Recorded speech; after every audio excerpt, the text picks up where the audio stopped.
And I just want to say thank you for making it happen. Thank you.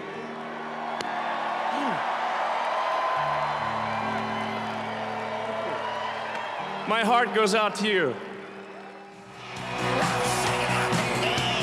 Yes!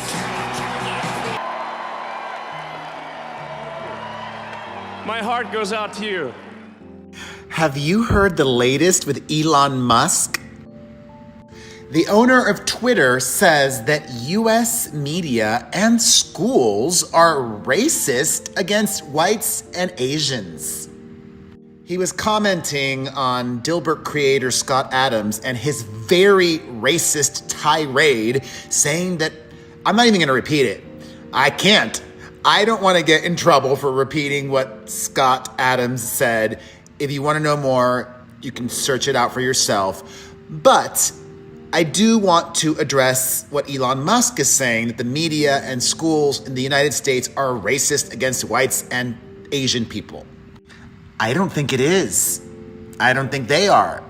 Do you? However, Elon Musk grew up under apartheid in South Africa, so him potentially being racist and thinking these thoughts makes sense. Everyone was a slave. Everyone. Well, not everyone was a slave. No, everyone was a slave. Okay, but no, all descended from slaves. Yeah, well, all of us. Yeah, it's just a question of when. Was it more recent or less recent? That's it. That doesn't mean a lot to a whole lot of people who aren't able to take advantage of the opportunities that you were able to take advantage of, simply because the color of your skin. What advantages did my color of my skin give me? Well, there's an ease that you have in society that many people of color don't. If we keep talking about it nonstop, it will never go away. I don't know why we even listen to white people talk about DEI and racism, because they are the least qualified to define it. Think about it. One, so whenever they talk about it, they talk about it with ignorance and with white privilege. So Elon Musk racism is even worse than what you all have discussed. Think about it. That in their mind, the only way black people could get into law school and medical school is for it to have a lower standard, right? Interview that happened recently with Don Lemon and Elon Musk, and apparently Don, just a few minutes ago, before we went live podcast, he had some, he feels like Elon Musk disrespected him, and folks, please be gentle with the reaction to this. Go ahead, Rob. People have been asking me what I meant by when I said he did not like answering questions or being held to account from people like me. And so some people took it to mean a racial thing. I meant someone who has a different worldview. But since people raised it and you said what you said, do you think that he was uncomfortable? I didn't want to go there. Oh, yes, you did. Do you think he was uncomfortable sitting in front of a gay black guy? Oh, God, like... So pathetic. Oh. Probably more gay than black, I would think. What? I hate to say What? That, but I don't know. I He's don't more know. gay than I don't black? know. I think So she's saying that he's white? Saying Don Lemon is more gay than black. I mean, I thought that was offensive. I thought, like... Wait, this is the lady... Don, you're more gay than black. Hang on. By the way... Don, you're black?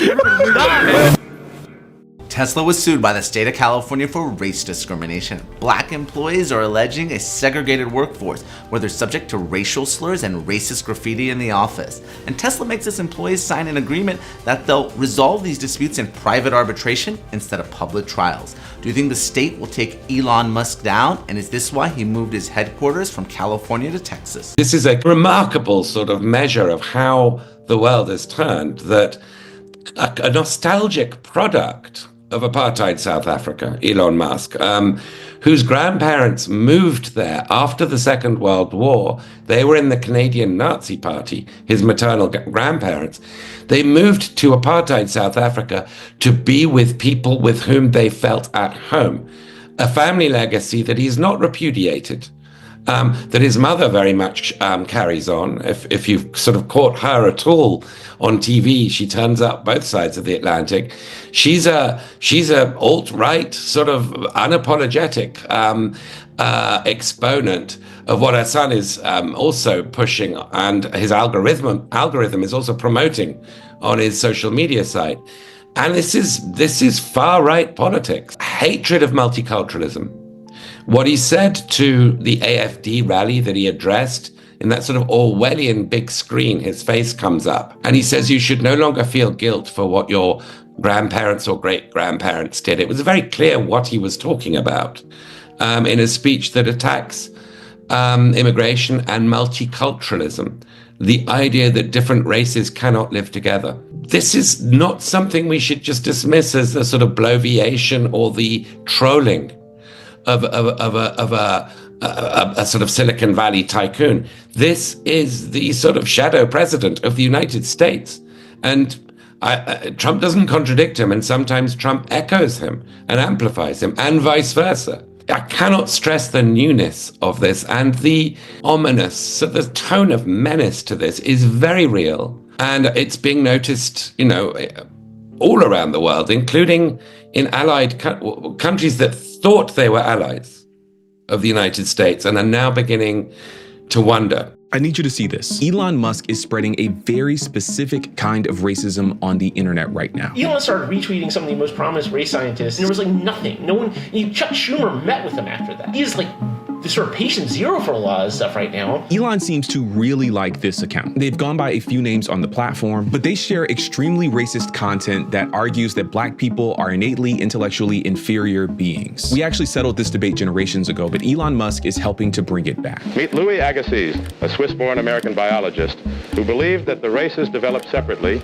and were of different origins. In his view, Negroes were of the, quote, lowest grade of humanity. Look at this graph. It shows the follower growth of this account over time. And many of those peaks that you're seeing are the moments when Elon Musk engaged with them over the last few years. A simple response from Elon gives a fringe account like this one access to millions of users, drawing greater attention to these destructive ideas and earning this account tens of thousands of new followers. This page is part of a larger network of race science advocates on Twitter, people who use out of context IQ data and cherry-picked examples to make gross, sweeping statements about entire groups of people. And Elon Musk gobbles it up, pulling his audience of tens of millions of followers down the rabbit hole with him. And I'm not the only one who recognizes Elon's impact. They know that he's the best thing to happen to their racist ideas too, saying that he's done more to raise awareness for their cause than anything else. People are not being convinced by the strength of the empirical argument. They're being convinced by the appearance of the empirical argument. That's Will Stansel. He's an attorney and he's been fighting against this army of bigots for months. People are almost more susceptible to the simpler,